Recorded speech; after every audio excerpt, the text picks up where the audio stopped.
بسم اللہ الرحمن الرحیم۔ السلام علیکم۔ یہ لو پکڑو یہ پیسے، پورے 5,000 ہیں، گن لو ان کو۔ بس مجھے یہ بچہ دوبارہ نظر نہیں آنا چاہیے اور نہ ہی کوئی اس بارے میں سوال کرے۔ میری طرف سے اسے کسی کو دے دو یا کہیں کوڑے کے ڈھیر پر پھینک دو، یہ میرا مسئلہ نہیں ہے۔ میرا مسئلہ صرف اتنا ہے کہ مجھے یہ بچہ اپنی زندگی میں نہیں چاہیے۔ سامنے کھڑی نرس کی آنکھیں حیرت سے پھٹی کی پھٹی رہ گئیں۔ اس کے ہاتھ کانپ رہے تھے اور وہ کبھی میرے ہاتھ میں پکڑے کڑکڑاتے نوٹوں کو دیکھتی اور کبھی اس معصوم جان کو جو اس وقت دنیا سے بے خبر پرسکون سو رہا تھا۔ مگر میڈم، یہ تو ظلم ہے۔ ایک زندہ بچے کو میں کیسے مردہ قرار دے دوں؟ اور اس کو کہاں لے کر جاؤں گی؟ اس کی ماں کو ہوش آ گیا تو وہ کیا کرے گی؟ وہ تو پوچھ پوچھ کر ہلکان ہو جائے گی۔ میں نے بے دردی سے اس کی بات کاٹی اور دانت پیستے ہوئے کہا، اس کی ماں مر چکی ہے۔ اب اس بچے کا اس دنیا میں کوئی والی وارث نہیں سوائے میرے، اور میں اسے نہیں پال سکتی۔ اگر تم یہ کام نہیں کر سکتی تو بتا دو، میں کسی اور کا انتظام کر لیتی ہوں۔ مگر یاد رکھنا، یہ راز میرے اور تمہارے سینے میں ہی دفن رہنا چاہیے۔ بولو، منظور ہے؟ نرس نے ایک لمبی سانس لی۔ اس کی نظریں نوٹوں پر جم گئی تھیں۔ لالچ اس کے ضمیر پر حاوی ہو چکا تھا۔ اس نے کانپتے ہاتھوں سے وہ پیسے تھام لیے اور دبی آواز میں بولی، لائیں، بچہ مجھے دے دیں۔ آپ بے فکر ہو جائیں، آج کے بعد یہ بچہ آپ کو کبھی نظر نہیں آئے گا۔ سمجھ لیں یہ پیدا ہوتے ہی مرتا ہوا تھا۔ میں نے ایک سکون کا سانس لیا اور وہاں سے پلٹ گئی۔ مجھے نہیں معلوم تھا کہ جس بچے کو میں آج ایک کوڑا سمجھ کر پھینک رہی ہوں، وہی بچہ کل میری بربادی اور پھر میری نجات کا ذریعہ بنے گا۔ میرا نام ملیحہ ہے۔ میں نے ایک ایسے گھرانے میں آنکھ کھولی جہاں غربت ہمارا اوڑھنا بچھونا تھی۔ میرا باپ ایک معمولی مزدور تھا جس کے کندھے زمانے کے بوجھ اور مشقت سے جھک چکے تھے۔ ہم کئی بہن بھائی تھے اور ابا کی کمائی اتنی قلیل تھی کہ اکثر ہمیں ایک وقت کا کھانا میسر ہوتا تو دوسرے وقت کے لیے پیٹ پر پتھر باندھنا پڑتا۔ میں گھر میں سب سے بڑی تھی، اس لیے میں نے اپنے ماں باپ کو غربت کی چکی میں پستے ہوئے بہت قریب سے دیکھا تھا۔ بچپن سے ہی میرے دل میں یہ بات بیٹھ گئی تھی کہ دنیا میں سب سے بڑی طاقت پیسہ ہے۔ اگر آپ کے پاس دولت ہے تو عزت ہے، ورنہ آپ کی کوئی حیثیت نہیں۔ میں روز رات کو اللہ سے صرف ایک ہی دعا مانگتی تھی کہ یا اللہ، مجھے اس غربت کی دلدل سے نکال دے، مجھے ایک ایسی زندگی دے جہاں مجھے روٹی کے ایک نوالے کے لیے سوچنا نہ پڑے۔ شاید میری دعاؤں میں بہت اثر تھا یا پھر میری آزمائش شروع ہونے والی تھی۔ جب میں جوان ہوئی تو میرے لیے ایک رشتہ آیا۔ لڑکے کا نام راشد تھا اور وہ بیرون ملک ملازمت کرتا تھا۔ ہمارے محلے کی ایک خاتون نے یہ رشتہ کروایا تھا۔ راشد کے گھر والے ایک شریف اور سفید پوش گھرانہ چاہتے تھے اور ہم ان کے معیار پر پورا اترتے تھے۔ جب مجھے پتا چلا کہ لڑکا باہر کے ملک ہوتا ہے اور گھر بار بھی اچھا ہے تو میری خوشی کا کوئی ٹھکانہ نہ رہا۔ مجھے لگا جیسے میری تقدیر بدلنے والی ہے۔ میری شادی بہت سادگی سے ہوئی۔ جہیز دینے کی سکت میرے والدین میں نہیں تھی، لیکن راشد کے گھر والوں نے کسی چیز کا مطالبہ نہیں کیا تھا۔ میں رخصت ہو کر اپنے سسرال آ گئی۔ یہ گھر میرے میکے سے کئی گنا بڑا اور خوبصورت تھا۔ یہاں کھانے پینے کی فراوانی تھی، الماریاں کپڑوں سے بھری ہوئی تھیں۔ مجھے لگا جیسے میں جنت میں آ گئی ہوں۔ شادی کے کچھ عرصے بعد راشد واپس بیرون ملک چلا گیا۔ میں گھر میں اپنی ساس، ایک نند سائمہ اور دیور عدیل کے ساتھ رہنے لگی۔ میرا سسر بہت پہلے وفات پا چکا تھا۔ راشد ہر مہینے باقاعدگی سے پیسے بھیجتا تھا اور گھر کا نظام بہت اچھا چل رہا تھا۔ میں نے غربت دیکھی تھی، اس لیے میں پیسے کی قدر جانتی تھی، لیکن اس کے ساتھ ساتھ میرے اندر ایک عجیب سی حرص بھی پیدا ہو گئی تھی۔ میں چاہتی تھی کہ گھر کا سارا اختیار میرے پاس ہو۔ میری ساس ایک نیک اور سیدھی سادی خاتون تھی، لیکن ان کی زندگی نے زیادہ وفا نہ کی۔ میری شادی کے 2 سال بعد ہی وہ اچانک بیمار ہوئیں اور چند دنوں میں ہی اللہ کو پیاری ہو گئیں۔ ان کی وفات کے بعد گھر کی ساری ذمہ داری میرے کندھوں پر آ گئی۔ اب میں اس گھر کی بڑی بہو بھی تھی اور مالکن بھی۔ راشد نے ماں کی وفات پر پاکستان آنے کی کوشش کی، لیکن ویزے کے مسائل کی وجہ سے وہ نہ آ سکا۔ اس نے فون پر روتے ہوئے مجھ سے کہا، ملیحہ، اب تم ہی اس گھر کی بزرگ ہو۔ ماں تو چلی گئی، لیکن عدیل اور سائمہ بھی کموارے ہیں۔ ان کی ذمہ داری اب تمہاری اور میرے اوپر ہے۔ میں یہاں پردیس میں ہوں، وہاں گھر کے معاملات تمہیں دیکھنے ہیں۔ سائمہ جوان ہے، میں چاہتا ہوں کہ جلد از جلد اس کا بھی گھر بس جائے۔ میں نے راشد کو تسلی دیتے ہوئے کہا، آپ فکر نہ کریں راشد، سائمہ میری نند نہیں، چھوٹی بہن ہے۔ میں اس کے لیے ایسا رشتہ ڈھونڈوں گی کہ دنیا دیکھے گی، آپ بس اپنا خیال رکھیں اور کام پر دھیان دیں۔ فون بند کرنے کے بعد میں نے گہرا سانس لیا۔ سچ تو یہ تھا کہ سائمہ اور عدیل مجھے ایک بوجھ لگتے تھے۔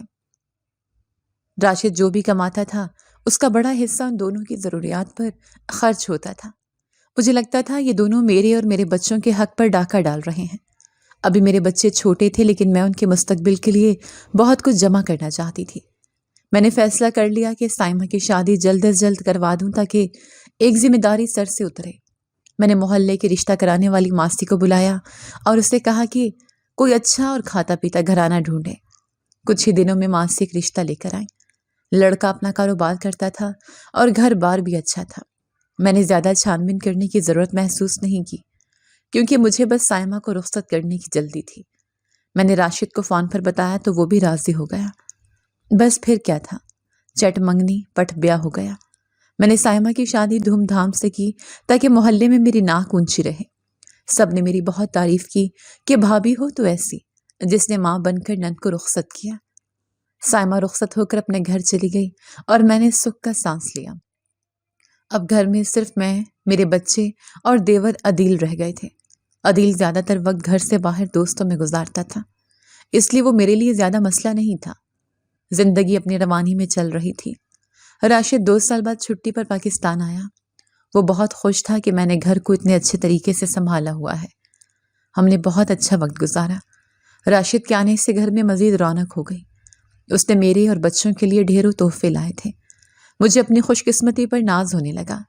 مجھے لگتا تھا کہ اب مجھے کسی چیز کی کمی نہیں رہے گی۔ راشد کی چھٹیاں ختم ہوئیں اور وہ واپس چلا گیا۔ اس کے جانے کے کچھ ہی عرصے بعد ایک دن اچانک فون کی گھنٹی بجی۔ میں کچن میں تھی، ہاتھ پہنچتی ہوئی باہر آئی اور فون اٹھایا۔ دوسری طرف سائمہ کی ساس رو رہی تھی۔ ہیلو ملیحہ، بیٹی غضب ہو گیا، ہمارے گھر کا چراغ بجھ گیا۔ میرا دل دھک سے رہ گیا۔ میں نے گھبرا کر پوچھا، خالہ کیا ہوا؟ سب خیریت تو ہے؟ آپ رو کیوں رہی ہیں؟ بیٹی، میرے بیٹے کو دل کا دورہ پڑا تھا، ہم اسے ہسپتال لے کر گئے لیکن وہ جانبر نہ ہو سکا، وہ ہمیں چھوڑ کر چلا گیا، سائمہ کا سہاگ اجڑ گیا۔ یہ خبر سن کر میرے پیروں تلے سے زمین نکل گئی۔ افسوس تو ہوا لیکن اگلے ہی لمحے میرے دماغ میں یہ خیال آیا کہ اب کیا ہوگا؟ سائمہ کا شوہر مر گیا ہے تو اس کا خرچہ کون اٹھائے گا؟ میں رسمی طور پر روئی اور تعزیت کے لیے ان کے گھر گئی۔ وہاں کوہرام مچا ہوا تھا۔ سائمہ کی حالت غیر تھی، وہ پاگلوں کی طرح رو رہی تھی۔ مجھے اس پر ترس تو آیا لیکن میرا دماغ مسلسل حساب کتاب میں لگا ہوا تھا۔ شوہر کے مرنے کے بعد سائمہ کا اس گھر میں رہنا مشکل نظر آ رہا تھا۔ اس کے سسرال والے ویسے بھی کچھ خاص اچھے لوگ نہیں تھے۔ مجھے ڈر تھا کہ وہ اسے گھر سے نہ نکال دیں، اور میرا ڈر سچ ثابت ہوا۔ عدت کے دن پورے ہوتے ہی سائمہ کے دیوروں اور دیورانیوں نے اپنے رنگ دکھانا شروع کر دیے۔ انہوں نے بہانے سے لڑائیاں شروع کر دیں اور آخرکار ایک دن سائمہ کو صاف کہہ دیا کہ وہ ان کا بوجھ نہیں اٹھا سکتے۔ ایک دوپہر میرے دروازے پر دستک ہوئی۔ میں نے دروازہ کھولا تو سامنے سائمہ کھڑی تھی۔ اس کے ہاتھ میں ایک چھوٹا سا بیگ تھا اور آنکھیں سوجی ہوئی تھیں۔ وہ مجھے دیکھتے ہی میرے گلے لگ کر پھوٹ پھوٹ کر رونے لگی۔ بھابھی، انہوں نے مجھے گھر سے نکال دیا، میرے پاس جانے کے لیے کوئی جگہ نہیں ہے۔ میرا شوہر کیا مرا، میں تو ان کے لیے فالتو ہو گئی۔ میں نے اسے دلاسا دے کر اندر بلایا لیکن میرا دل بیٹھ گیا تھا۔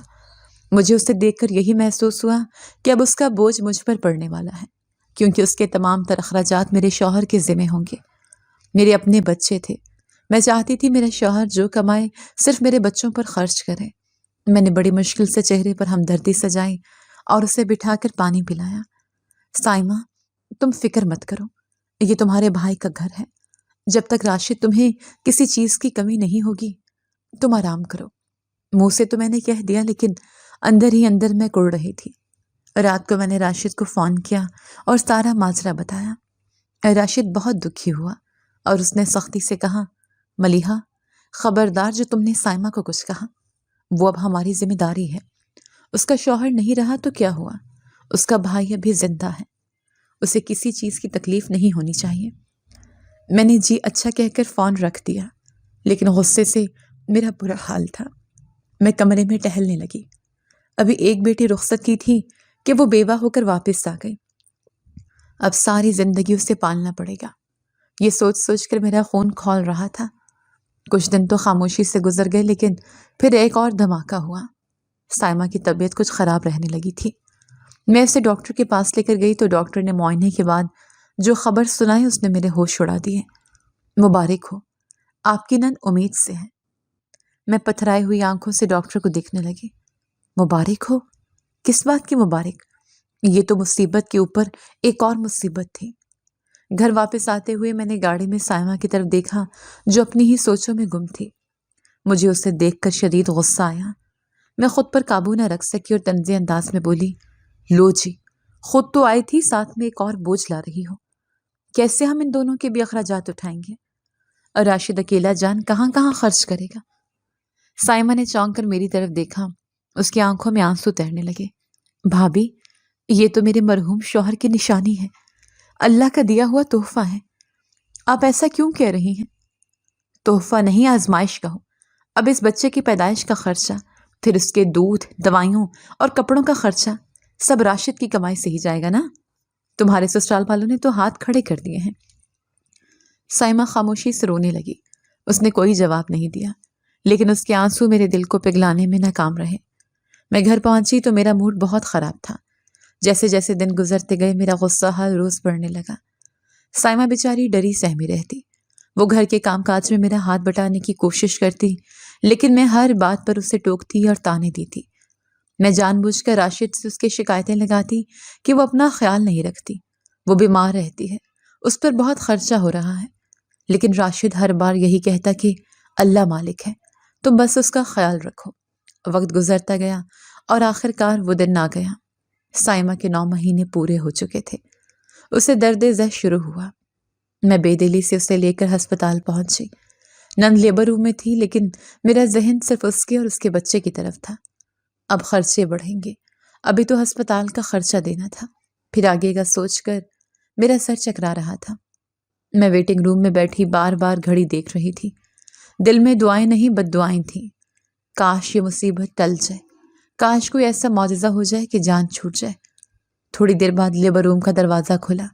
نرس باہر نکلی، اس کے چہرے پر مسکراہٹ تھی۔ مبارک ہو، بیٹا ہوا ہے۔ یہ سنتے ہی مجھے لگا کسی نے میرے اوپر ٹھنڈا پانی ڈال دیا۔ بیٹا یعنی وارث؟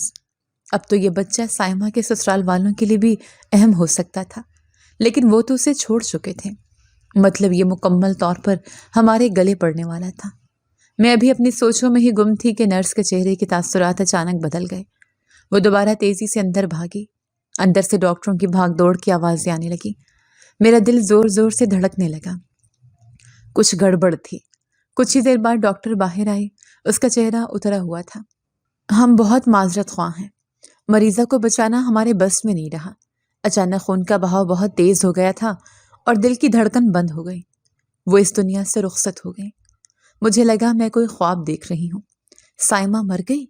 یعنی وہ چلی گئی؟ لیکن اس کا بچہ؟ ڈاکٹر نے نرس کو اشارہ کیا۔ نرس ایک کپڑے میں لپٹا ہوا بچہ لے کر میرے پاس آئی۔ بچہ بالکل ٹھیک ہے، ماں نہیں بچ سکی، لیکن بچہ صحت مند ہے۔ یہ لیجیے۔ میں نے اس بچے کی طرف دیکھا۔ سرخ و سفید رنگت، بند آنکھیں۔ یہ سائمہ کی نشانی تھی، لیکن مجھے اس میں معصومیت نہیں بلکہ ایک بہت بڑا بوجھ نظر آیا۔ پہلے نند اور اب اس کا بیٹا۔ نند تو چلی گئی اور اب اس کا بیٹا ہمیشہ کے لیے مجھ پر بوجھ بن کر رہے گا۔ پہلے اسے پال پوس کر بڑا کروں گی، پھر اس کے اخراجات اٹھاؤں گی، میرے بچوں کا حق کھائے گا۔ شیطانی وسوسے میرے دماغ پر پوری طرح قابض ہو چکے تھے۔ میرے دل میں رحم کی کوئی جگہ نہیں بچی تھی۔ میں نے ادھر ادھر دیکھا۔ ہسپتال کے اس حصے میں اس وقت کوئی خاص رش نہیں تھا۔ رات کا وقت تھا اور عملہ بھی کم تھا۔ میں نے نرس کو اپنے پاس بلایا اور اسے ایک طرف لے جا کر آہستہ سے کہا، ماں مر گئی، بچہ زندہ ہے۔ نرس حیرانگی سے میری طرف دیکھنے لگی۔ جی کیا مطلب؟ میں نے اپنے پرس سے نوٹوں کی گڈی نکالی۔ یہ وہ پیسے تھے جو راشد نے ہسپتال کے اخراجات کے لیے بھیجے تھے۔ میں نے اس کی ہتھیلی پر 1000 کے کئی نوٹ رکھے۔ نرس پہلے حیران ہوتے ہوئے میری طرف دیکھنے لگی اور بولی، میں ایسا جرم نہیں کر سکتی۔ یہ آپ کیا کہہ رہی ہیں؟ میں نے اس کی آنکھوں میں دیکھا، وہاں انکار تھا، لیکن ساتھ ہی ساتھ ضرورت بھی جھلک رہی تھی۔ میں جانتی تھی کہ ہر انسان کی قیمت ہوتی ہے۔ دیکھو، یہ بچہ یتیم ہے، اس کا کوئی نہیں ہے، میں اسے نہیں رکھ سکتی۔ اگر تم اس سے کہیں غائب کر دو تو یہ سارے پیسے تمہارے، کسی کو کانوں کان خبر نہیں ہوگی۔ میں سب کو کہہ دوں گی کہ بچہ بھی ماں کے ساتھ مر گیا تھا۔ نرس نے پیسوں کو دیکھا، شاید اس کی کوئی مجبوری تھی یا پھر میری طرح اس کا ضمیر بھی پیسوں کی چمک کے آگے کمزور پڑ گیا تھا۔ وہ کچھ لمحے خاموش رہی، پھر اس نے ایک لمبی سانس لی اور نوٹ اپنی مٹھی میں دبا لیے۔ ٹھیک ہے، سمجھ لو سچ دفن ہو گیا۔ لائیں، بچہ مجھے دے دے۔ اس نے بچہ میری گود سے لے لیا۔ میں نے آخری بار اس معصوم کی طرف دیکھا جو سکون سے سو رہا تھا، انجان تھا کہ اس کی سگی مامانی نے اسے چند نوٹوں کے عوض بیچ دیا ہے۔ میں نے دل پر پتھر رکھ کر منہ موڑ لیا۔ یہ میری زندگی کا وہ لمحہ تھا جہاں سے میری بربادی کا سفر شروع ہوا۔ میں نے سوچا تھا کہ میں نے ایک بوجھ اتار پھینکا ہے، لیکن مجھے خبر نہیں تھی کہ میں نے اپنی خوشیوں کا جنازہ نکال دیا ہے۔ ایمبولینس کے سائرن کی آواز رات کی تاریکی میں گونج رہی تھی، لیکن میرے اندر ایک عجیب سا سکون تھا۔ میرے برابر میں اسٹریچر پر سائمہ کی لاش پڑی تھی، جس کے اوپر سفید چادر تنی ہوئی تھی۔ میں نے ایک نظر اس کے بے جان وجود پر ڈالی۔ مجھے افسوس ضرور تھا کہ وہ اتنی جوانی میں دنیا چھوڑ گئی، لیکن اس سے زیادہ مجھے اس بات کی تسلی تھی کہ وہ مسئلہ جو میری زندگی اجیرن کرنے والا تھا وہ ہمیشہ کے لیے ختم ہو چکا ہے۔ نہ بانس رہا اور نہ ہی بانسری بچی۔ گھر کے دروازے پر ایمبولینس رکی تو محلے والے جمع ہو گئے۔ عدیل روتا ہوا باہر بھاگ آیا۔ اس نے جیسے ہی بہن کی لاش دیکھی وہ وہیں دروازے پر گر کر دھاڑے مار مار کر رونے لگا۔ باجی، یہ کیا ہو گیا؟ میری بہن کو کیا ہوا؟ وہ تو ٹھیک ٹھاک گئی تھی ہسپتال۔ میں نے بڑی مشکل سے اپنے چہرے پر مصنوعی غم طاری کیا اور عدیل کے سر پر ہاتھ رکھا۔ عدیل، صبر کرو، اللہ کی یہی مرضی تھی۔ ڈاکٹر نے بہت کوشش کی لیکن اس کی زندگی اتنی ہی تھی۔ اتنے میں پڑوس کی عورتیں بھی آ گئیں اور گھر میں کوہرام مچ گیا۔ لاش کو اندر لایا گیا اور چارپائی پر لٹایا گیا۔ سب سائمہ کا چہرہ دیکھ کر رو رہے تھے کہ اچانک ایک پڑوسن نے سوال کر دیا جس کا مجھے پہلے سے انتظار تھا۔ ملیحہ، بیٹا سائمہ تو امید سے تھی نا؟ وہ بچہ کہاں ہے؟ کیا ہوا اسے؟ میرے دل کی دھڑکن ایک لمحے کے لیے تیز ہوئی، لیکن میں نے خود کو سنبھالا۔ میں نے آنکھوں میں جھوٹے آنسو بھرے اور روتے ہوئے بولی، خالہ، کیا بتاؤں، ہماری قسمت ہی پھوٹی ہے۔ بچہ تو پیدا ہی مردہ ہوا تھا۔ سائمہ بیچاری تو اس صدمے سے ہی شاید جانبر نہ ہو سکی۔ ڈاکٹر نے کہا کہ بچے کا جسم نیلا پڑ چکا تھا، زہر پھیل گیا تھا۔ ایک دوسری عورت نے فوراً پوچھا، تو بچہ کہاں ہے؟ اسے ساتھ کیوں نہیں لائیں؟ اس کا بھی تو جنازہ پڑھنا تھا نا۔ میں نے گہری آہ بھری اور اپنی تیار کی ہوئی کہانی سنا دی۔ وہاں ہسپتال والوں نے کہا کہ بچہ مردہ حالت میں کافی دیر پیٹ میں رہا ہے، اس لیے اس کی حالت بہت خراب ہو چکی ہے۔ انہوں نے وہیں اپنی نگرانی میں اسے ہسپتال کے قبرستان میں دفنانے کا انتظام کر دیا تھا۔ میں اکیلی جان کیا کرتی؟ ایک طرف سائمہ کی لاش تھی اور دوسری طرف وہ مردہ بچے۔ مجھے تو کچھ سمجھ نہیں آ رہا تھا۔ بس میں نے ان سے کہہ دیا کہ آپ ہی اسے دفنا دیں اور میں سائمہ کو لے کر آ گئی۔ میری بات سن کر عورتوں نے ہمدردی سے سر ہلا دیا۔ سب کو میری بات پر یقین آ گیا تھا۔ کسی کے وہم و گمان میں بھی نہیں تھا کہ میں اتنا بڑا جھوٹ بول سکتی ہوں۔ عدیل تو ویسے ہی ہم سے نڈھال تھا، اسے تو ہوش ہی نہیں تھا کہ کیا ہو رہا ہے۔ میں نے راشد کو فون ملایا۔ میرا ہاتھ کانپ رہا تھا لیکن میں نے نمبر ڈائل کر ہی دیا۔ دوسری طرف فون اٹھاتے ہی راشد کی فکر مند آواز آئی، ملیحہ، خیریت ہے؟ اتنی رات گئے فون کیا؟ سائمہ کیسی ہے؟ میں نے روتے ہوئے کہا، راشد، سائمہ ہمیں چھوڑ کر چلی گئی۔ دوسری طرف ایک طویل خاموشی چھا گئی، پھر راشد کے رونے کی آواز آئی، یہ تم کیا کہہ رہی ہو ملیحہ؟ میری بہن مر گئی اور بچہ تو ٹھیک ہے نا؟ میں نے پتھر دل ہو کر دوسرا وار کیا، نہیں راشد، بچہ بھی نہیں بچا، وہ تو مردہ پیدا ہوا تھا۔ سائمہ کی تو شاید موت ہی اسی وجہ سے ہوئی ہے۔ اب ہمارے گھر میں صرف اس کی لاش پڑی ہے۔ راشد فون پر پھوٹ پھوٹ کر رونے لگا۔ وہ پردیس میں اکیلا تھا اور یہاں اس کی اکلوتی بہن رخصت ہو چکی تھی۔ اس کا دکھ بہت بڑا تھا لیکن مجھے اس وقت صرف اپنی جان چھٹنے کی خوشی تھی۔ میں نے راشد کو تسلی دی اور فون بند کر دیا۔ اگلے دن سائمہ کی تدفین ہو گئی۔ گھر سے جنازہ اٹھا تو سب رو رہے تھے سوائے میرے ضمیر کے۔ میں نے لوگوں کے سامنے بہت بین کیے، بہت روئی، لیکن اندر سے میں مطمئن تھی کہ اب میرے بچوں کے حصے کا رزق کوئی نہیں کھائے گا۔ سائمہ کو مٹی تلے دبا کر سب واپس آ گئے اور زندگی آہستہ آہستہ معمول پر آنے لگی۔ راشد بہت دکھی تھا، لیکن وہ واپس نہیں آ سکا کیونکہ اس کی چھٹی نہیں تھی۔ اس نے وہیں سے فون پر قرآن خوانی کروائی۔ میں گھر میں اب اکیلی مختار کل تھی۔ عدیل بہن کے غم میں نڈھال رہتا تھا، لیکن میں اپنی زندگی میں مگن ہو گئی تھی۔ مجھے نہ کوئی افسوس تھا اور نہ ہی کوئی شرمندگی۔ مجھے لگتا تھا میں نے جو کیا اپنے بچوں کے مستقبل کے لیے کیا ہے۔ کچھ دن گزر گئے، میں اس واقعے کو تقریباً بھلا چکی تھی۔ ایک رات میں اپنے کمرے میں سکون کی نیند سو رہی تھی، اچانک مجھے خواب میں ایک عجیب سی روشنی دکھائی دی۔ میں نے دیکھا کہ سائمہ میرے سامنے کھڑی ہے۔ اس نے سفید کپڑے پہن رکھے تھے اور اس کے چہرے پر ایک عجیب سا جلال تھا۔ وہ ویسی سائمہ نہیں لگ رہی تھی جو ڈری سہمی میرے گھر میں رہتی تھی۔ میں نے خواب میں اس سے پوچھا، سائمہ تم تو مر گئی تھی نا؟ سائمہ نے میری بات کا جواب نہیں دیا۔ اس نے میری آنکھوں میں آنکھیں ڈال کر دیکھا۔ اس کی آنکھوں میں کوئی شکوہ نہیں تھا، بلکہ ایک حکم تھا۔ اس نے انگلی اٹھا کر میری طرف اشارہ کیا اور گونجدار آواز میں بولی، میرے بچے کو گھر واپس لاؤ۔ میں گھبرا گئی۔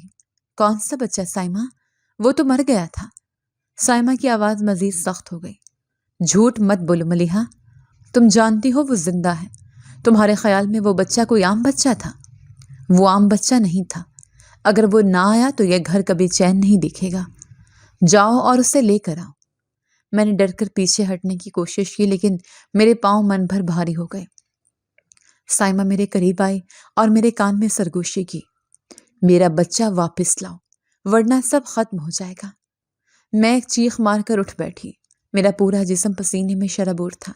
میرا سانس پھول رہا تھا اور دل کی دھڑکن کانوں میں سنائی دے رہی تھی۔ میں نے جلدی سے سائڈ ٹیبل سے پانی کا گلاس اٹھایا اور ایک ہی سانس میں پی گئی۔ میں نے خود کو تسلی دی، یہ صرف ایک خواب ہے ملیحہ، صرف ایک وہم ہے۔ دن بھر کی تھکان کی وجہ سے ایسا خواب آیا ہے۔ مردے کبھی واپس نہیں آتے اور نہ ہی وہ کچھ کر سکتے ہیں۔ وہ بچہ اب جہاں بھی ہے وہیں رہے گا۔ میں پاگل نہیں ہوں جو اسے واپس لا کر اپنے گلے مصیبت ڈالوں۔ میں نے آیت الکرسی پڑھی اور دوبارہ لیٹنے کی کوشش کی، لیکن نیند میری آنکھوں سے کوسوں دور جا چکی تھی۔ مجھے بار بار سائمہ کا وہ چہرہ اور اس کی گونجدار آواز یاد آ رہی تھی۔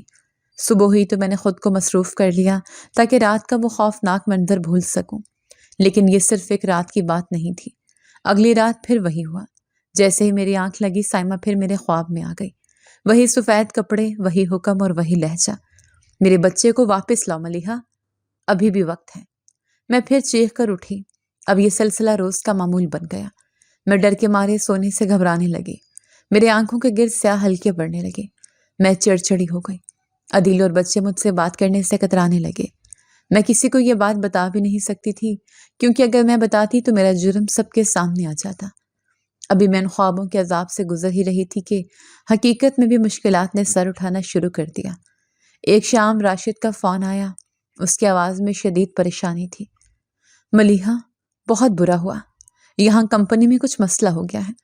انہوں نے بہت سے ملازموں کو نکال دیا ہے اور میرا نام بھی لسٹ میں ہے۔ میرا ویزا بھی ختم ہونے والا ہے، مجھے واپس آنا پڑے گا۔ میرے ہاتھ سے فون گرتے گرتے بچا۔ راشد کی نوکری ختم ہو گئی؟ یہ کیسے ہو سکتا ہے؟ ہمارا تو سارا دار و مدار ہی اس کی کمائی پر تھا۔ راشد، تم کیا کہہ رہے ہو؟ پھر ہم کھائیں گے کہاں سے؟ گھر کا خرچہ کیسے چلے گا؟ مجھے نہیں معلوم ملیحہ، میں خود بہت پریشان ہوں، بس دعا کرو، میں اگلی فلائٹ سے واپس آ رہا ہوں۔ راشد فون بند کر چکا تھا اور میں سر پکڑ کر بیٹھ گئی۔ ابھی یہ صدمہ کم نہیں تھا کہ میرے چھوٹے بیٹے نے رونا شروع کر دیا۔ میں اس کے پاس گئی تو دیکھا کہ وہ بخار سے تپ رہا ہے۔ میں نے اسے دوائی دی، لیکن اس کا بخار اترنے کا نام نہیں لے رہا تھا۔ راشد پاکستان واپس آ گیا۔ گھر میں غربت نے ڈیرے ڈال دیے۔ وہ جمع پونجی جو میں نے چھوڑ جوڑ کر رکھی تھی، وہ راشد کے کام سیٹ کرنے اور گھر کے اخراجات میں پانی کی طرح بہنے لگی۔ اور راشد نے یہاں آ کر چھوٹا موٹا کاروبار شروع کرنے کی کوشش کی، لیکن جس کام میں بھی ہاتھ ڈالتا وہ ٹھپ ہو جاتا۔ میرے دونوں بچے بیمار رہنے لگے۔ ڈاکٹروں کے چکر لگ لگ کر ہم تھک گئے تھے۔ ڈاکٹروں کو سمجھ ہی نہیں آتی تھی کہ بچوں کو بیماری کیا ہے۔ وہ ٹیسٹ کرواتے، دوائیاں دیتے، لیکن بچے دن بدن کمزور ہوتے جا رہے تھے۔ گھر کا سکون برباد ہو چکا تھا۔ راشد ہر وقت پریشان رہتا اور مجھ پر چیختا چلاتا، اور ادھر رات ہوتے ہی سائمہ میرے خوابوں میں آ جاتی۔ اب وہ صرف خواب میں آ کر یہ نہیں کہتی تھی کہ میرے بچے کو گھر واپس لاؤ، بلکہ اب وہ وہاں کھڑے کھلکھلا کر ہنستی تھی۔ اس کی ہنسی میرے کانوں میں سیسا بن کر پگھلتی تھی۔ دیکھا ملیحہ، میں نے کہا تھا نا اس بچے کو گھر لیا، نہیں تو چین نہیں دیکھے گی۔ یہ تو ابھی شروعات ہے، تیرے بچے تڑپ رہے ہیں اور تو کچھ نہیں کر سکتی۔ میرا بیٹا در بدر ہے تو تیرے بچے کیسے سکون سے رہ سکتے ہیں؟ میں خواب میں اس کے آگے ہاتھ جوڑتی، سائمہ مجھے معاف کر دو، مجھ سے غلطی ہو گئی، میرے بچوں کو کچھ مت کہو۔ لیکن وہ ہنستی رہتی اور کہتی، معافی میں نہیں دوں گی، انصاف ہوگا۔ جب تک میرا بچہ اس گھر میں واپس نہیں آئے گا تب تک اس گھر سے نحوست نہیں جائے گی۔ میں نیند سے جاگتی تو رو رہی ہوتی۔ مجھے صاف محسوس ہو رہا تھا کہ یہ سب اسی ایک گناہ کی سزا ہے جو میں نے اپنی نند اور اس کے معصوم بچے کے ساتھ کیا تھا۔ میرا گھر مفلسی اور بیماری کا گڑھ بن چکا تھا۔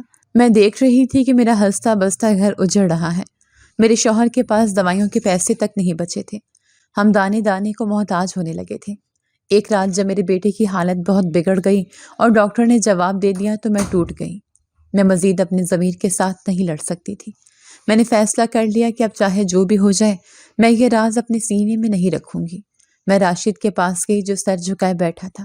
میں نے ہمت جمع کی اور کامتی آواز میں بولی، راشد مجھے آپ سے ایک بہت ضروری بات کرنی ہے۔ ہمارے گھر میں یہ جو مصیبتیں آئی ہیں یہ کسی اور وجہ سے نہیں بلکہ میرے گناہ کی وجہ سے ہیں۔ راشد نے چونک کر میری طرف دیکھا۔ تم کیا کہہ رہی ہو ملیحہ؟ کون سا گناہ؟ میں نے نظریں جھکا لی۔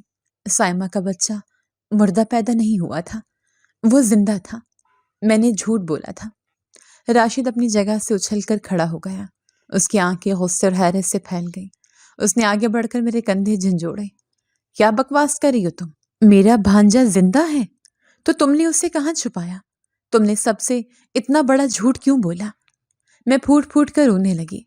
مجھے معاف کر دے راشد، میں شیطان کے بہکاوے میں آ گئی تھی۔ مجھے لگا تھا وہ ہم پر بوجھ بنے گا۔ میں نے ہسپتال کی نرس کو پیسے دے کر اسے دے دیا اور اسے کہا کہ اسے کہیں دور پھینکا ہے۔ راشد نے ایک زوردار تھپڑ میرے منہ پر مارا۔ میں زمین پر گر گئی۔ تم عورت ہو یا ڈائن؟ تم نے میری بہن کی آخری نشانی کے ساتھ یہ کیا؟ خدا کا خوف نہیں آیا تمہیں؟ اٹھو ابھی میرے ساتھ، مجھے لے کر چلو اسی ہسپتال۔ اگر میرے بھانجے کو کچھ ہوا تو میں تمہیں کبھی معاف نہیں کروں گا۔ ہم اسی وقت رات کے اندھیرے میں گھر سے نکلے۔ راشد کا غصہ آسمان کو چھو رہا تھا اور میں شرمندگی کے مارے نظریں نہیں اٹھا پا رہی تھی۔ ہسپتال کا راستہ بہت طویل لگ رہا تھا اور میرے دل میں ایک ہی ڈر تھا کہ کہیں بہت دیر نہ ہو گئی ہو۔ کیا وہ نرس اب بھی وہاں ہوگی؟ اور کیا وہ بچہ زندہ بھی ہوگا یا نرس نے واقعی اسے کہیں پھینک دیا ہوگا؟ ہسپتال پہنچ کر ہم سیدھا اسی وارڈ کی طرف بھاگے جہاں میں نے اس رات وہ سودا کیا تھا۔ میری ٹانگیں کانپ رہی تھیں لیکن راشد مجھے گھسیٹتا ہوا لے جا رہا تھا۔ سامنے وہی نرس کاؤنٹر پر بیٹھی فائلیں دیکھ رہی تھی۔ مجھے دیکھتے ہی اس کے چہرے کا رنگ فک ہو گیا۔ وہ مجھے پہچان گئی تھی۔ میں اس کے سامنے جا کر کھڑی ہو گئی۔ میری آنکھوں میں آنسو تھے اور زبان پر سوال۔ اب دیکھنا یہ تھا کہ میرا گناہ کس حد تک بڑھ چکا ہے۔ راشد کا ہاتھ بجلی کی سی تیزی سے آگے بڑھا اور اس نے کاؤنٹر کے پیچھے بیٹھی نرس کا بازو دبوچ لیا۔ اس کی آنکھوں میں خون اتر آیا تھا اور وہ کسی زخمی شیر کی طرح غرایا۔ بولو، میری بہن کا بچہ کہاں ہے؟ تم نے اس معصوم کے ساتھ کیا کیا؟ نرس کی چیخ نکل گئی۔ اس نے گھبرا کر اپنے ہاتھ سے فائلیں گرا دی اور خوفزدہ نظروں سے راشد کو دیکھنے لگی۔ ہسپتال کے کوریڈور میں موجود چند لوگوں کی توجہ ہماری طرف مبذول ہو گئی۔ نرس نے فوراً اپنا بازو چھڑانے کی کوشش کی اور لرزتی ہوئی آواز میں بولی، چھوڑے مجھے، آپ کون ہیں؟ میں آپ کو نہیں جانتی۔ یہاں شور مت بچائیں ورنہ میں ابھی سیکیورٹی کو بلا لوں گی۔ راشد نے اس کی دھمکی کی پرواہ کیے بغیر میز پر زور سے مکہ مارا۔ بلاؤ سیکیورٹی کو، میں بھی تو دیکھوں کہ تم پولیس کے سامنے کیا صفائی پیش کرتی ہو۔ میرے پاس اس عورت کا بیان موجود ہے جس نے تمہیں پیسے دیے تھے۔ اس نے میری طرف اشارہ کیا۔ نرس کی نظریں مجھ پر ٹک گئیں۔ مجھے دیکھتے ہی اس کی آنکھوں میں پہچان کی ایک لہر دوڑ گئی اور اس کا رنگ زرد پڑ گیا۔ وہ مجھے کبھی نہیں بھول سکتی تھی اور نہ ہی اس کالی رات کو جب ہم نے ایک انسانی جان کا سودا کیا تھا۔ میں آگے بڑھی اور روتے اس کے سامنے ہاتھ جوڑ دیے۔ خدا کے لیے جھوٹ مت بولو، یہ میرے شوہر ہیں اور اس بچے کی ماں ہوں۔ ہم برباد ہو چکے ہیں، میرا گھر اجڑ گیا ہے۔ اس گناہ نے ہمیں کہیں کا نہیں چھوڑا۔ مجھے بتا دو وہ بچہ کہاں ہے؟ نرس نے چاروں طرف دیکھا، لوگ جمع ہونا شروع ہو رہے تھے۔ اسے اپنی نوکری اور بدنامی کا ڈر ستانے لگا۔ اس نے جلدی سے راشد کو اشارہ کیا، دیکھیں یہاں تماشا مت بنائیں، میری نوکری کا سوال ہے، آپ لوگ میرے ساتھ باہر آئیں، میں وہیں بات کروں گی۔ راشد بمشکل اپنے غصے پر قابو پاتے ہوئے پیچھے ہٹا۔ نرس اپنی سیٹ سے اٹھی اور ہمیں ساتھ لے کر ہسپتال کے پچھلے حصے میں موجود پارکنگ ایریا کی طرف چل پڑے۔ وہاں اندھیرا تھا اور سناٹا چھایا ہوا تھا۔ وہاں پہنچتے ہی راشد نے پھر سے اس کا راستہ روک لیا۔ اب بتاؤ کہاں پھینکا تم نے اسے؟ کیا تم نے اسے مار دیا؟ بولو ورنہ میں تمہاری جان لے لوں گا۔ نرس دیوار کے ساتھ ٹیک لگا کر کھڑی ہو گئی۔ اس کے چہرے پر خوف اور پریشانی کے سائے گہرے تھے۔ اس نے ایک نظر مجھ پر ڈالی اور پھر تلخی سے راشد سے مخاطب ہوئی، بھائی صاحب آپ مجھ پر غصہ کیوں کر رہے ہیں؟ قصوروار تو یہ آپ کی بیوی ہے۔ اسی نے مجھے کہا تھا کہ بچہ غائب کر دو۔ اس نے مجھے پیسے دے دیے تھے، اس بچے کو کہیں دور پھینکاؤ۔ میں نے تو صرف وہی کیا جو مجھے کہا گیا تھا۔ راشد نے نفرت بھری نگاہوں سے میری طرف دیکھا۔ اس کی نظریں مجھے اپنے جسم میں خنجر کی طرح پیوست ہوتی محسوس ہوئی۔ میں نے شرمندگی سے سر جھکا لیا۔ میں مانتی ہوں میں قصوروار ہوں، میں گناہ گار ہوں، لیکن میں اس کی سزا بھگت رہی ہوں۔ میرے بچے موت کے منہ میں ہیں، میرا گھر ویران ہو چکا ہے۔ مجھے معاف کر دو اور سچ بتا دو، کیا وہ زندہ ہے؟ نرس خاموش رہی۔ وہ عجیب نظروں سے ہمیں دیکھ رہی تھی، جیسے کچھ تول رہی ہو۔ راشد کا صبر جواب دے رہا تھا۔ اس نے آگے بڑھ کر نرس کے دونوں کندھے پکڑ لیے۔ تمہیں بولنا پڑے گا، اگر تم نے نہیں بتایا تو میں پولیس کے پاس جا کر سب اگل دوں گا۔ میں کہوں گا کہ تم بچوں کو اغوا کرتی ہو، انہیں بیچتی ہو۔ تم جانتی ہو اس کا انجام کیا ہوگا؟ جیل میں سڑو گی تم۔ پولیس اور جیل کا نام سن کر نرس بری طرح ڈر گئی۔ وہ کانپنے لگی۔ نہیں، پولیس کے پاس مت جانا، میں غریب عورت ہوں، میرا گھر تباہ ہو جائے گا۔ تو پھر بکواس بند کرو اور سچ بتاؤ، کہاں ہے وہ؟ کیا تم نے اسے کوڑے میں پھینک دیا تھا؟ کیا جانور کھا گئے اسے؟ راشد کے منہ سے یہ الفاظ نکلتے ہوئے اس کی اپنی آواز بھر آ گئی۔ ایک ماموں کے لیے یہ سوچنا بھی اذیت ناک تھا کہ اس کی بہن کی نشانی کو جانور نوچ کھائیں گے۔ نرس نے نفی میں سر ہلایا۔ اس نے لب بھینچ لیے۔ کچھ دیر کی خاموشی کے بعد اس نے دبی آواز میں کہا، میں یہاں کچھ نہیں بتا سکتی، دیواروں کے بھی کان ہوتے ہیں، اگر کسی نے سن لیا تو میں برباد ہو جاؤں گی۔ تو پھر کہاں بتاؤ گی؟ راشد نے دانت پیستے ہوئے پوچھا۔ میرے گھر چلیں، وہ یہاں سے زیادہ دور نہیں ہے، وہیں چل کر بات کرتے ہیں۔ مجھے نرس کی بات پر شک ہوا، کہیں یہ ہمیں چکمہ تو نہیں دے رہی، لیکن ہمارے پاس اس کے علاوہ کوئی چارہ بھی نہیں تھا۔ راشد نے اس کا بازو پکڑے رکھا اور کہا، ٹھیک ہے چلو، لیکن اگر تم نے بھاگنے کی کوشش کی یا کوئی ہوشیاری دکھائی تو مجھ سے برا کوئی نہیں ہوگا۔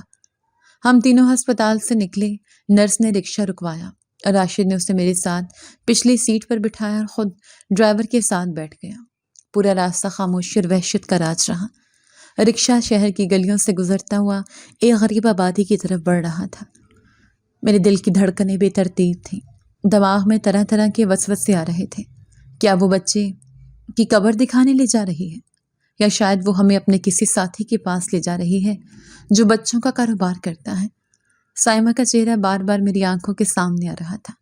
اس کی وہ بات میرے کانوں میں گونج رہی تھی کہ وہ بچہ عام نہیں ہے۔ آخر کار رکشہ ایک تنگ گلی میں رک گیا۔ یہ ایک کچی آبادی تھی جہاں جگہ جگہ گندگی کے ڈھیر تھے اور گلیوں میں اندھیرا تھا۔ نرس اتری اور اس نے ایک چھوٹے سے خستہ حال مکان کی طرف اشارہ کیا۔ یہ ہے میرا گھر۔ راشد نے اسے گھورتے ہوئے کہا، دروازہ کھولو۔ نرس نے کانپتے ہاتھوں سے کنڈی کھولی اور اندر داخل ہوئی۔ ہم بھی اس کے پیچھے اندر چلے گئے۔ گھر بہت چھوٹا تھا۔ ایک چھوٹا سا صحن تھا اور سامنے 2 کمرے تھے۔ صحن میں ایک چارپائی بچھی تھی اور ایک کونے میں مٹی کا چولہا بنا ہوا تھا۔ گھر میں غربت ضرور تھی لیکن صفائی ستھرائی نمایاں تھی۔ نرس نے ہمیں صحن میں کھڑا رہنے کا اشارہ کیا اور خود ایک کمرے کی طرف بڑھے۔ رک جاؤ، راشد نے گرج کر کہا۔ کہاں جا رہی ہو؟ پانی لانے۔ نرس نے مڑ کر جواب دیا۔ ہمیں پانی نہیں چاہیے، ہمیں ہمارا جواب چاہیے، راشد نے بے صبری سے کہا۔ نرس وہیں رک گئے۔ اس نے ایک لمبی سانس لی اور ہماری طرف مڑ گئی۔ صحن میں موجود بلب کی مدھم روشنی میں اس کا چہرہ اب کچھ پرسکون لگ رہا تھا۔ ہسپتال والا خوف اب اس کے چہرے سے غائب ہو چکا تھا۔ آپ لوگ پوچھ رہے تھے نا کہ میں نے بچے کے ساتھ کیا کیا؟ ہاں پوچھ رہے ہیں، بتاؤ کس کو بیچا تم نے اسے؟ کتنے پیسے کمائے تم نے میری بہن کے گوشت کا سودا کر کے؟ راشد نے نفرت سے کہا۔ میں خاموش کھڑی تھی، میری نظریں اس کے ہونٹوں پر جمی تھی جو میری زندگی اور موت کا فیصلہ سنانے والا تھے۔ اگر اس نے کہہ دیا کہ بچہ مر چکا ہے تو شاید میں اسی وقت صدمے سے مر جاؤں۔ نرس نے نظریں جھکا لی۔ بی بی جی، آپ نے مجھے 5,000 روپے دیے تھے۔ اس زمانے میں 5,000 بہت بڑی رقم تھی۔ میں نے وہ پیسے لے لیے تھے۔ میرا ضمیر سو گیا تھا۔ میں نے سوچا تھا کہ میں اس بچے کو کسی یتیم خانے کے باہر چھوڑاؤں گی یا کسی مسجد کی سیڑھیوں پر رکھ دوں گی۔ تو پھر تم نے کیا کیا؟ میں نے بےتابی سے پوچھا۔ میں بچے کو لے کر ہسپتال سے نکلی تھی۔ میں ایک مسجد کی طرف جا رہی تھی کہ اچانک اس بچے نے رونا شروع کر دیا۔ اس کی آواز سن کر میرے قدم رک گئے۔ میں نے اس کے چہرے سے کپڑا ہٹایا۔ وہ مجھے دیکھ رہا تھا۔ اس کی آنکھوں میں ایک عجیب سی کشش تھی۔ ایسا لگ رہا تھا جیسے وہ مجھ سے سوال کر رہا ہو کہ میرا قصور کیا ہے۔ نرس کی آواز بھرانے لگی۔ میں وہیں سڑک کنارے بیٹھ گئی۔ میرا دل زور زور سے دھڑک رہا تھا۔ میں خود بے اولاد تھی۔ میری شادی کو 10 سال ہو چکے تھے، لیکن اللہ نے مجھے اولاد کی نعمت سے محروم رکھا تھا۔ میرے سسرال والے مجھے بانجھ ہونے کے طعنے دیتے تھے۔ میرا شوہر دوسری شادی کرنا چاہتا تھا۔ میں اس بچے کو دیکھتی رہی اور پھر میرے دل میں خیال آیا۔ اس نے سر اٹھا کر میری آنکھوں میں دیکھا۔ آپ کو وہ بچہ نہیں چاہیے تھا اور مجھے اولاد چاہیے تھی۔ آپ اسے بوجھ سمجھ رہی تھیں اور میرے لیے وہ اللہ کی رحمت بن سکتا تھا۔ راشد نے بے یقینی سے پوچھا۔ تو کیا تم نے اسے اپنے پاس رکھ لیا؟ کہاں ہے وہ؟ مجھے نظر کیوں نہیں آ رہا؟ نرس نے کوئی جواب نہیں دیا۔ اس نے مڑ کر کمرے کے دروازے کی طرف دیکھا۔ دروازہ نیم ہوا تھا۔ اندر سے ہلکی سی روشنی آ رہی تھی۔ میرا دل حلق میں آ گیا۔ کیا واقعی وہ زندہ ہے؟ راشد تیزی سے کمرے کی طرف بڑھا۔ میں بھی اس کے پیچھے بھاگی۔ جیسے ہی ہم کمرے میں داخل ہوئے، منظر دیکھ کر میرے پاؤں زمین میں گڑ گئے۔ کمرے میں ایک پرانی سی چرپائی پر ایک 1.5 سال کا بچہ گہری نیند سو رہا تھا۔ اس کے سرہانے ایک کھلونا پڑا تھا۔ وہ بالکل ویسا ہی تھا جیسا میں نے اسے آخری بار دیکھا تھا، بس اب وہ تھوڑا بڑا ہو چکا تھا۔ اس کے خد و خال میں سائمہ کی جھلک صاف نمایاں تھی۔ وہ پرسکون تھا، بے خبر تھا کہ باہر اس کی قسمت کا فیصلہ ہو رہا ہے۔ راشد وہیں دروازے پر گھٹنوں کے بل گر گیا۔ اس کے منہ سے ایک چیخ نکلی اور وہ روتے ہوئے بچے کی طرف بڑھا۔ اس نے کانپتے ہاتھوں سے بچے کے سر پر ہاتھ رکھا۔ میرا بچہ، میری سائمہ کی نشانی، زندہ ہے۔ میں دروازے پر کھڑی بت بنی سب دیکھ رہی تھی۔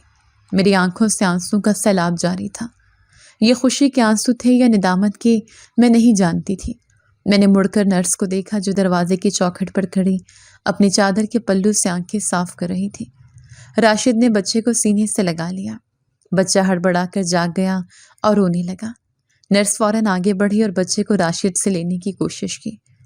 یہ میرا بیٹا ہے، اسے مت ڈرائیں۔ راشد نے غصے سے اسے دھکا دیا۔ دور رہو اس سے، یہ تمہارا بیٹا نہیں ہے، یہ میرا بھانجا ہے۔ تم نے اسے ہم سے چھپایا، تم نے اسے چوری کیا، تم اغوا کار ہو۔ نرس گرتے گرتے بچی۔ وہ ہاتھ جوڑ کر رونے لگے۔ خدا کے لیے ایسا مت کہیں، میں نے اسے ماں بن کر پالا ہے، میں نے اسے اپنی جان سے زیادہ چاہا ہے۔ یہ چوری کا نہیں، یہ تو اس کی اپنی ممانی نے پھینک دیا تھا، میں نے تو اسے سہارا دیا ہے۔ راشد کا غصہ بھی ٹھنڈا نہیں ہوا تھا۔ اسے نرس کی ممتا نظر نہیں آ رہی تھی، اسے صرف وہ دھوکہ نظر آ رہا تھا جو اس کے ساتھ ہوا تھا۔ تم جھوٹ بولتی ہو، تم نے پیسوں کی خاطر یہ سب کیا۔ تم نے سوچا ہوگا کہ اسے پال پوس کر بڑا کروں گی اور پھر اس سے کمائی کرواؤں گی۔ تم جیسی عورتوں کو میں اچھی طرح جانتا ہوں۔ راشد کی یہ بات سن کر میرے اندر کا مجرم جاگ اٹھا۔ میں جانتی تھی کہ اصل مجرم نرس نہیں، میں ہوں۔ نرس نے تو وہ کیا جو شاید کوئی بھی ممتا کی ماری عورت کرتی، لیکن میں نے تو ایک ماں ہوتے ہوئے ایک بچے کو موت کے منہ میں دھکیلا تھا۔ مجھے اپنا آپ بہت گھناؤنا لگ رہا تھا۔ میں نے راشد کے کندھے پر ہاتھ رکھا۔ راشد بس کریں۔ راشد نے جھٹک کر میرا ہاتھ ہٹا دیا۔ تم چپ رہو، تم دونوں برابر کے مجرم ہو۔ تم نے بیچا اور اس نے خریدا، میں تم دونوں کو نہیں چھوڑوں گا۔ نرس میرے قدموں میں بیٹھ چکی تھی۔ بی بی جی، آپ سمجھائیں ان کو، میں نے اس بچے کی جان بچائی ہے۔ اگر میں اسے نہ رکھتی تو شاید یہ واقعی مر جاتا۔ میں نے ان پیسوں کو ہاتھ تک نہیں لگایا جو آپ نے مجھے دیے تھے۔ میری سماعت اس کی بات پر اٹک گئی۔ کیا کہا تم نے؟ تم نے پیسے خرچ نہیں کیے؟ میں نے حیرت اور غصے کے ملے جلے تاثرات کے ساتھ اس کی طرف دیکھا۔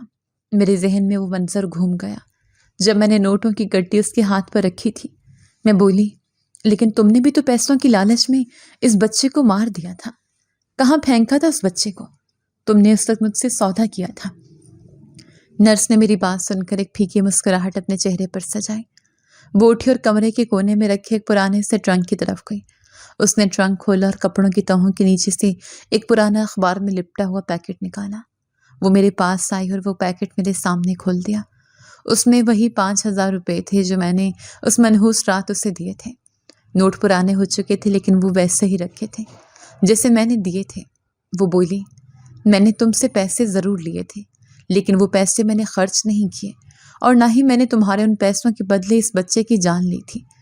مجھے پیسوں کی نہیں، اولاد کی بھوک تھی۔ یہ پیسے میرے لیے حرام تھے کیونکہ یہ ایک ماں کی ممتا کا سودا تھے۔ میں انہیں کیسے اپنی ذات پر خرچ کرتی؟ میں دم بخود ان نوٹوں کو دیکھ رہی تھی۔ نرس نے محبت بھری نظروں سے سوئے ہوئے بچے کی طرف دیکھا اور پھر اپنے پیٹ پر ہاتھ رکھا۔ اس کی آنکھوں میں ایک عجیب سی چمک تھی۔ وہ بچہ آج بھی میرے گھر میں ہے۔ اس دن سے وہ بچہ میرے گھر میں آیا ہے، میری دنیا بدل گئی ہے۔ میں 10 سال سے اولاد کے لیے ترس رہی تھی۔ حکیموں اور ڈاکٹروں نے جواب دے دیا تھا، لیکن جب میں نے اس یتیم کو سینے سے لگایا تو آسمان والے کو مجھ پر رحم آ گیا۔ میں بے اولاد تھی، اللہ نے مجھے اولاد دے دی۔ میں ماں بننے والی ہوں۔ یہ سب اسی کی وجہ سے ہے، اس معصوم کے قدموں کی برکت ہے۔ یہ سن کر میرے پیروں تلے سے زمین نکل گئی۔ میں جو اپنے سگے بھانجے کو بوجھ سمجھ کر پھینک آئی تھی، میرے گھر سے برکت اٹھ گئی تھی اور اس عورت نے جسے غیر سمجھ کر پالا، اس کا دامن خوشیوں سے بھر گیا۔ یہ قدرت کا کیسا انصاف تھا۔ میرے اپنے بچے بستر مرگ پر تھے اور اس کا اجڑا ہوا آنگن آباد ہو رہا تھا۔ نرس نے میری آنکھوں میں آنکھیں ڈال کر کہا، لیکن تمہارے ساتھ کیا ہوا بی بی جی؟ تم سے تو سب کچھ چھن گیا۔ تم نے سوچا تھا کہ ایک یتیم کو گھر سے نکال کر تم خوشحال ہو جاؤ گی۔ دیکھ لو، آج تم خالی ہاتھ کھڑی ہو اور میں، جس کے پاس کچھ نہیں تھا، آج سب کچھ ہے۔ اس کے الفاظ میرے دل پر ہتھوڑے کی طرح برس رہے تھے۔ میرا غرور، میری انا، میرا لالچ سب خاک میں مل چکا تھا۔ مجھے اپنی غلطی کا شدت سے احساس ہوا۔ میں نے روتے ہوئے خود کو اس کے قدموں میں گرا دیا۔ میں نے اس کے پاؤں پکڑے اور گڑ گڑا کر بولی، مجھے معاف کر دو، میں بہت بڑی گناہ گار ہوں۔ میں نے اللہ کی رحمت کو ٹھکرایا تھا۔ دیکھو، میرا گھر برباد ہو رہا ہے، میرے بچے مر رہے ہیں۔ میں تم سے بھیک مانگتی ہوں، مجھے میری نجات واپس دے دو۔ نرس پیچھے ہٹی لیکن میں نے اس کے پاؤں نہیں چھوڑے۔ میں مرنے والی سماجت کر رہی تھی۔ راشد بھی میرے ساتھ زمین پر بیٹھ گیا۔ وہ شخص جو کبھی کسی کے آگے ہاتھ نہیں جھکاتا تھا، آج اپنے بھانجے کی خاطر ہاتھ باندھے کھڑا تھا۔ بہن، میں تم سے ہاتھ جوڑتا ہوں، میری بہن کی آخری نشانی ہے وہ، مجھے واپس کر دو۔ میں وعدہ کرتا ہوں اسے پلکوں پر بٹھا کر رکھوں گا۔ ہمیں ہماری غلطی کی سزا مل چکی ہے، اب مزید امتحان مت لو۔ کمرے میں صرف ہماری سسکیوں کی آواز تھی۔ نرس کی آنکھوں میں بھی آنسو جاری تھے۔ وہ کبھی بچے کو دیکھتی اور کبھی ہماری حالت کو۔ ایک ماں کے لیے جسے اس سے اپنا خون پلا کر پالا ہو، جدا کرنا آسان نہیں تھا، لیکن وہ یہ بھی جانتی تھی کہ خون کا رشتہ ہمارا ہے۔ آخرکار نرس کا دل موم ہوا۔ اس نے ایک لمبی آہ بھری اور جھک کر مجھے اٹھایا۔ اٹھ جاؤ بی بی، گناہ گار تو ہم سب ہیں، اللہ معاف کرنے والا ہے۔ یہ بچہ تمہارا ہے، تمہاری امانت ہے۔ شاید اللہ نے اسے میرے ذریعے ہی بچانا تھا، اس لیے یہ میرے پاس پہنچا۔ لے جاؤ اسے، شاید اس کے جانے سے تمہارے گھر کی رونقیں بحال ہو جائیں۔ اس نے سوئے ہوئے بچے کو اٹھایا اور پیار سے اس کا ماتھا چوما۔ اس کے آنسو بچے کے گالوں پر گرے۔ اس نے کانپتے ہاتھوں سے بچہ راشد کی گود میں دے دیا۔ راشد نے بچے کو سینے سے لگایا تو وہ پھوٹ پھوٹ کر رو دیا۔ اسے سائمہ کی خوشبو آ رہی تھی۔ ہمیں لگا جیسے سائمہ بھی وہیں کہیں کھڑی مسکرا رہی ہے اور کہہ رہی ہے کہ میرا بھائی میرا وعدہ نبھا رہا ہے۔ ہم بچہ لے کر گھر آئے۔ میں نے دہلیز پر قدم رکھتے ہی سب سے پہلے اللہ کا شکر ادا کیا۔ اس دن سے میں نے اس بچے کو اپنے سینے سے لگایا۔ میرے رویے میں زمین آسمان کا فرق آ چکا تھا۔ اب وہ میرے لیے بوجھ نہیں بلکہ میرے گھر کا چراغ تھا۔ اور پھر دنیا نے دیکھا کہ قدرت کا نظام کیسے چلتا ہے۔ وہ بچہ مجھے دیکھ رہا تھا اور مسکرا رہا تھا۔ اس کی آمد کے ساتھ ہی گھر کی فضا بدلنے لگی۔ اگلے ہی دن راشد کو ایک پرانی کمپنی سے کال آئی اور اس کا رکا ہوا کاروبار دوبارہ چلنے لگا۔ میرے بچے جو مہینوں سے بستر پر پڑے تھے، ان کی دواؤں نے اثر کرنا شروع کر دیا۔ وہ تندرست ہونے لگے۔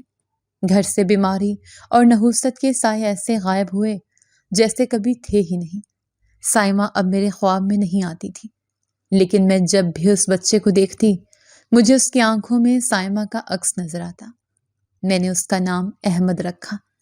میں اس بچے کو بیٹا تو نہ بنا سکی، کیونکہ ماں کی جگہ کوئی نہیں لے سکتا، لیکن بیٹے جیسا ضرور سمجھنے لگی تھی۔ اس کی ہر ضرورت، ہر خواہش میرے لیے مقدم تھی۔ آج احمد اسکول جاتا ہے، وہ مجھے امی کہتا ہے تو میرا کلیجہ ٹھنڈا ہو جاتا ہے۔ میں اکثر سوچتی ہوں کہ اگر اس رات میں اپنی ضد پر اڑی رہتی اور نرس سے وہ بچہ واپس نہ لاتی تو آج میرا گھر قبرستان بن چکا ہوتا۔ یہ کہانی صرف ایک بچے کی نہیں، ضمیر کے قتل کی کہانی ہے۔ یہ ان تمام لوگوں کے لیے سبق ہے جو غریب یا یتیم کو بوجھ سمجھتے ہیں، جو پیسے کی خاطر سچ کو دفن کرتے ہیں اور رشتوں کا تقدس پامال کرتے ہیں۔ وہ یہ بھول جاتے ہیں کہ یہ ظلم کا حساب ہوتا ہے۔ اللہ کی لاٹھی بے آواز ہے، وہ چاہے تو بادشاہ کو فقیر بنا دے اور فقیر کو بادشاہ۔ یتیم کا سرپرست بننا بوجھ نہیں بلکہ جنت کی ضمانت ہے، اور اس کا حق کھانا جہنم کا انگارہ ہے۔ میں نے وہ انگارہ چھو کر دیکھا ہے اور میں جانتی ہوں کہ اس کی جلن کتنی خوفناک ہوتی ہے۔ سچ تو یہ ہے کہ سکون دولت میں نہیں بلکہ ضمیر کے اطمینان میں ہے۔ جی تو دوستو، کیسی لگی آپ کو ہماری آج کی کہانی؟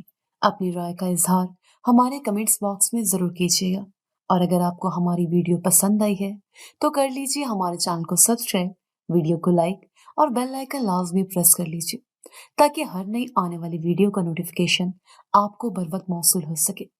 ملتے ہیں ایسی ہی ایک سبق آموز کہانی کے ساتھ، تب تک کے لیے اللہ نگہبان۔